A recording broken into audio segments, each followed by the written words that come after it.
You ever look up at the sky and feel something looking back? Not just the stars, not just the moon, but something alive. Many of the stories you're about to hear have never been told in full. Some come from people who swore never to speak about it again. Others didn't live long enough to. These are the first signs. The things that made ordinary people, truckers, farmers, kids walking home from school, look up and never see the sky the same way again. These are true accounts of disturbing UFO encounters. And it all begins with a man named Ray, a long stretch of highway, and the thing that followed him home. Ray Patterson was a long-haul trucker who drove the empty stretches of Highway 191 through Utah. On the night of October 6, 2003, Ray was hauling freight southbound just past the Navajo reservation when he noticed a strange hum on his CB radio. Static. Whispering. Then a single, high-pitched tone that made his fillings ache. He glanced up. A glowing, triangular shape hovered silently above the road. No engine noise. No movement. Just watching. Ray slammed on the brakes, jumped out of his truck, only to find nothing above him. But the engine was fried. The radio dead. And the sky had turned wrong. The stars looked like they'd shifted. He called dispatch on his cell. The call never connected. Ray sat in the dark for nearly 2 hours before his truck sputtered back to life like nothing happened. What Ray didn't know until later, his dash cam had been recording the entire time. The footage cut out the moment he saw the lights, and resumed exactly 2 hours later, with Ray already back in the truck, hands on the wheel, but completely unaware of the lost time. To this day, Ray swears he only got out of the truck for 10 minutes. In 1996, a 12-year-old girl named Erica lived with her family on a rural farm outside Grangeville, Idaho. Every summer, she and her brothers would camp out in the field behind their house. That year, something started whistling at night. Not an owl. Not wind. A slow, rising whistle, the kind a person might make if they were standing just out of sight. It always came after midnight. Always from the same spot near the tree line. One night, the kids stayed up late with a flashlight and a disposable camera, determined to find the source. The whistling started at 1:13 a.m. They turned on the flashlight and saw something move. Something tall, pale, with too many joints and eyes that glowed without light. The camera flash went off. The next morning, the entire roll of film had been overexposed, except for one blurry shot. It showed something humanoid. Thin. But the part that scared Erica's parents. The thing wasn't in front of the trees. It was above them. July 4, 2010. Travis County, Texas. Families had gathered around the lake to watch the fireworks. It was clear, warm, and cloudless. At exactly 9:37 p.m., just before the sitter-launched fireworks began, a giant orb of red-orange light streaked silently across the lake. It wasn't a plane. Wasn't a firework. It made no noise. Witnesses say it moved like it was searching, zigzagging just above treetop level. People panicked. Screamed. Phones came out. But when they tried to film, the screens went black. Some said their cameras froze. Others claimed their footage simply vanished. One man, Jeff Browning, had a professional DSLR. He managed to snap 3 photos before the orb blinked out of existence. When he got home, only one picture remained. The others had been corrupted. Not deleted. Corrupted. The one that remained showed something terrifying. The orb wasn't alone. Behind it, in the clouds, was a faint, black silhouette, disc-shaped, with a slight dome and protruding arms or legs. A week later, Jeff's camera went missing. No sign of forced entry. And whoever took it left a single, small item on his kitchen table, a smooth, metallic pebble that hummed when touched and couldn't be scratched or burned. He keeps it in a lockbox to this day. We like to think the strange things in the sky are just weather balloons. Just planes. Just satellites. But if you ask Ray, Erica, or Jeff, they'll tell you those things don't hum. They don't erase time. And they sure as hell don't watch you from your field for a week before stepping closer. The next stories get even worse. People disappear. Some come back. Some don't. In 2012, Nathan, a wildlife biologist from Colorado, was doing a solo weekend study in the San Juan Mountains. He was tracking elk migration. Had camped in the same area for years. But this time, it was too quiet. No birds. No bugs. Just an unnatural stillness that settled over the pines like a blanket. On the second night, around 2 a.m., Nathan heard what sounded like a child laughing outside his tent. But the nearest town was over 40 miles away. He stepped out, headlamp on, rifle in hand, and saw nothing. Until he looked up. Hovering above the treetops were 3 lights, arranged in a perfect triangle. No sound. No movement. Just suspended there, as if watching him. Then, one light blinked out. The other 2 followed. And in their place? Silence again. Nathan woke up the next morning inside his zip tent, wearing different clothes. His recorder, GPS unit, and notebook were all missing.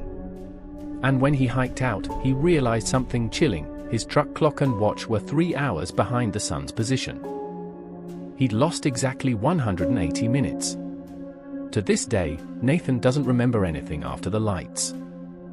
But the next month, he found a metallic implant under the skin of his left thigh, completely smooth, embedded in the muscle. Doctors couldn't explain it. And a week later, it was gone. In 1997, a late-night park ranger named Ellen was stationed in Oregon's Mount Hood National Forest. She worked the midnight shift, alone in the tower, scanning the trees for fire activity. Her only company?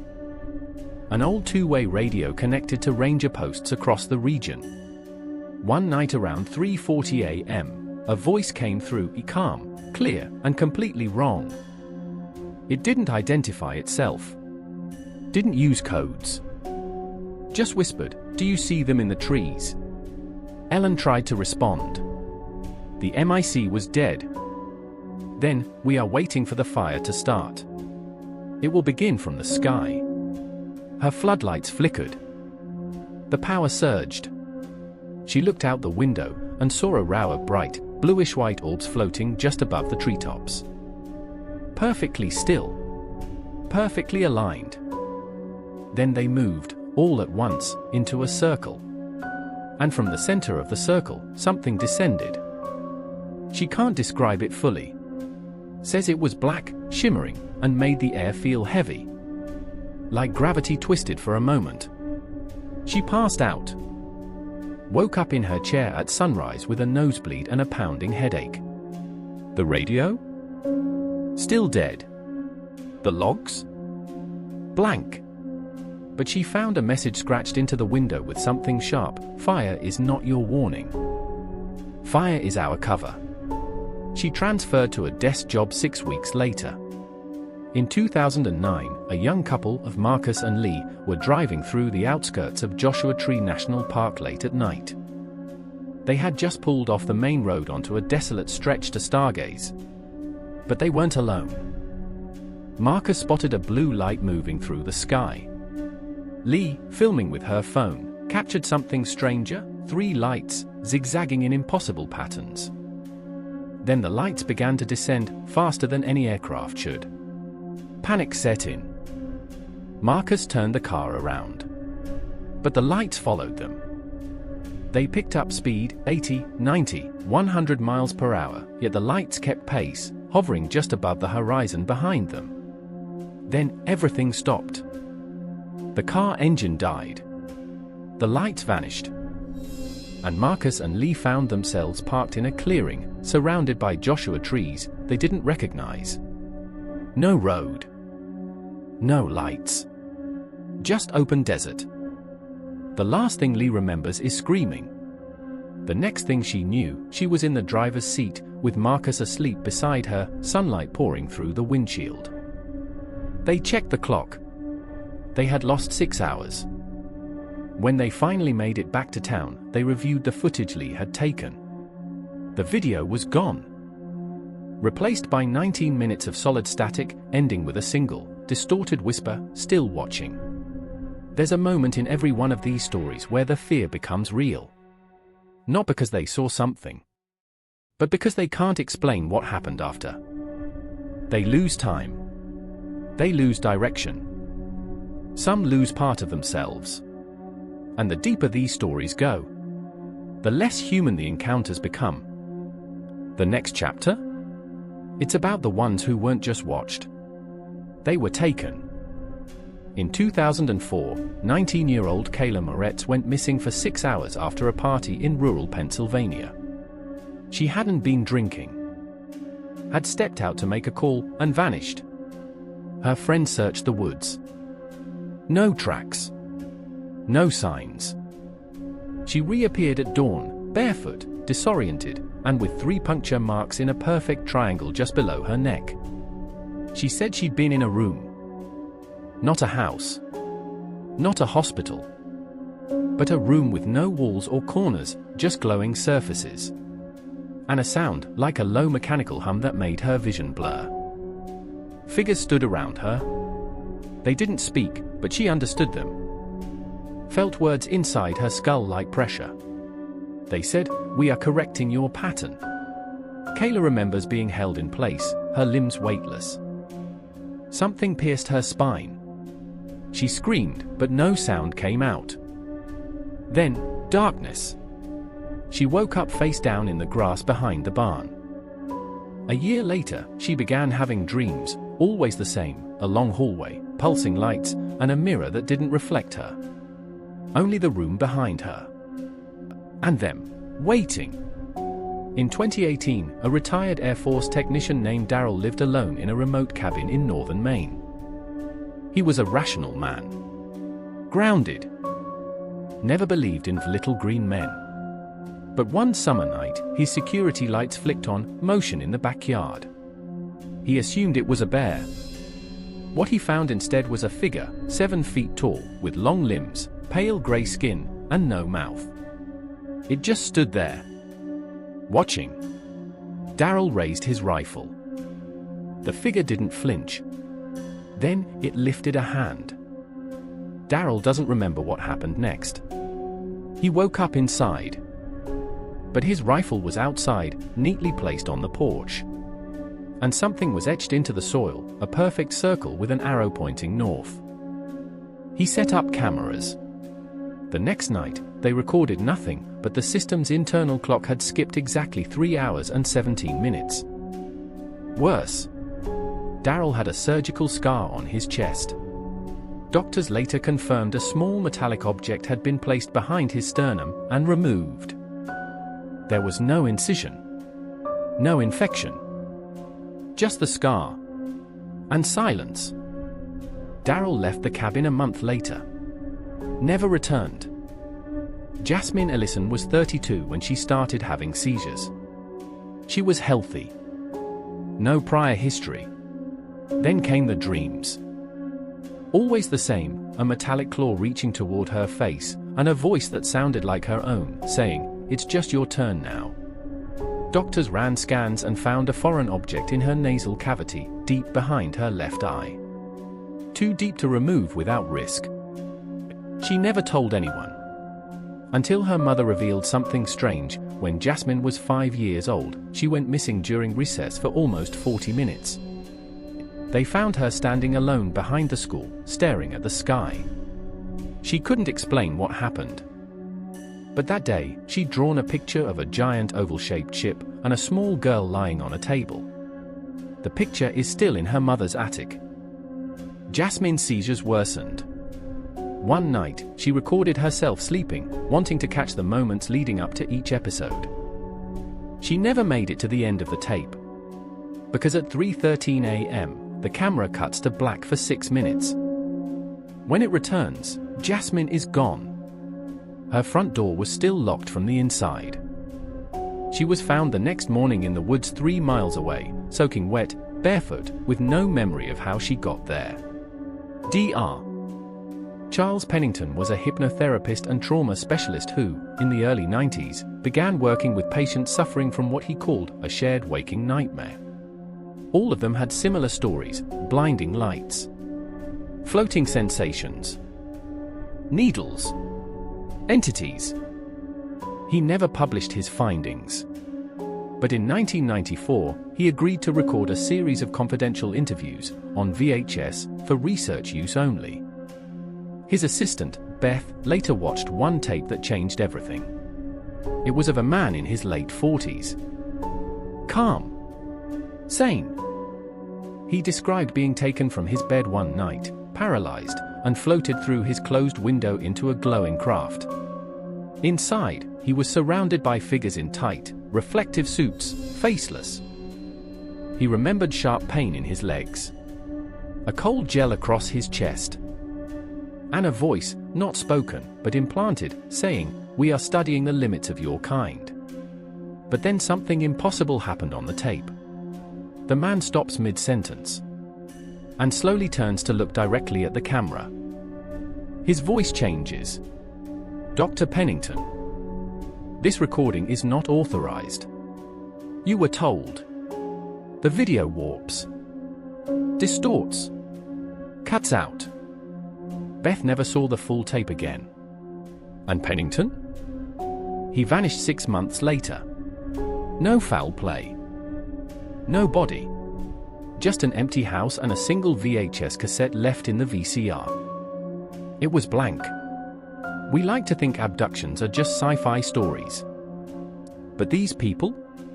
They lost days, memories, even their bodies to something no one can trace, touch, or explain.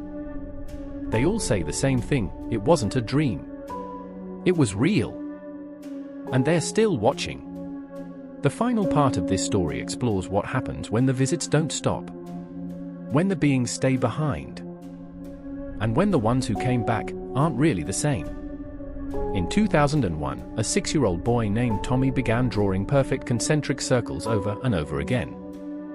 At first, it seemed like a phase, until he started drawing them on the walls, the ceiling, the floors.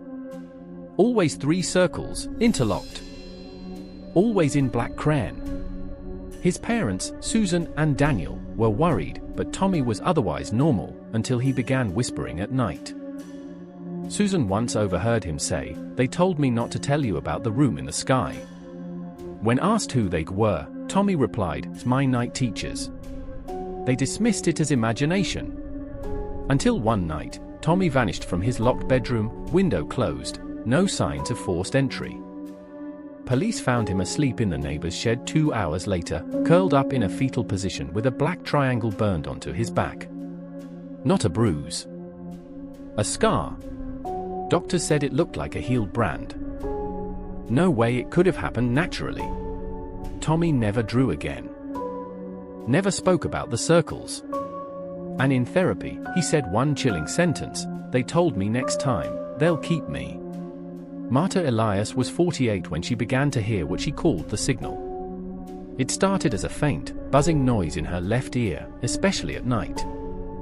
Then came the voices, distorted, garbled, speaking in numbers and pulses. She thought she was losing her mind. But when she went in for an MRI, the technician noticed something bizarre. Every time the machine passed over her skull, the imaging software froze. Crashed. Eventually, they had to stop the scan. Later, a specialist ran low-frequency audio tests around her head and discovered a strange anomaly, a non-biological frequency emanating from just behind her right temple. 17.2 Hz. Constant. Undetectable to normal ears. Like a beacon. Marta became paranoid. Covered her windows in foil. Refused to go outside. One night, she called her sister and said, "They're not in the sky anymore. They're inside." Then, radio silence. She disappeared 2 days later. No signs of struggle. All her locks were intact. But every mirror in the house had been shattered from the inside. Authorities never found her. but a local hiker reported seeing a woman days later, wandering barefoot in the woods, wearing a hospital gown, speaking in a voice that wasn't hers. He said she looked up at the sky and whispered, "It's coming from below now." In 1985, amateur radio operator Dennis Trask spent most nights scanning shortwave frequencies from his attic. One evening, he picked up an unusual signal on a dead band, around 24.3 MHz. It wasn't Morse. Not military. It was human sounding, but reversed, layered, and filled with static. He recorded hours of it. The only decipherable sentence was repeated in multiple languages: "Do not respond. Do not acknowledge. Do not look back." Dennis didn't listen. He broadcasted a simple message. That same night, his neighbor reported seeing four glowing lights hovering over Dennis's house. The lights made no sound. Then, for 3 days, Dennis stopped transmitting. When he finally returned to the airwaves, his voice was different, emotionless, flat. He repeated the same message over and over again: "I heard them. I saw them. I was not supposed to." Then silence. He was never heard again. Investigators later found his shack empty. But his notebook was still open. The last entry, "They came through the wire." The signal is a door. The door is open. You may think these stories are disconnected. Just isolated events. Coincidence. But listen closely, and you'll hear the same patterns. The same messages. The same numbers whispered in the dark. Some are taken. Some come back. Some were never fully human again. And the rest of us? We're just waiting for the next time the sky splits open. When time stutters. And we're forced to remember they never really left. They're just waiting.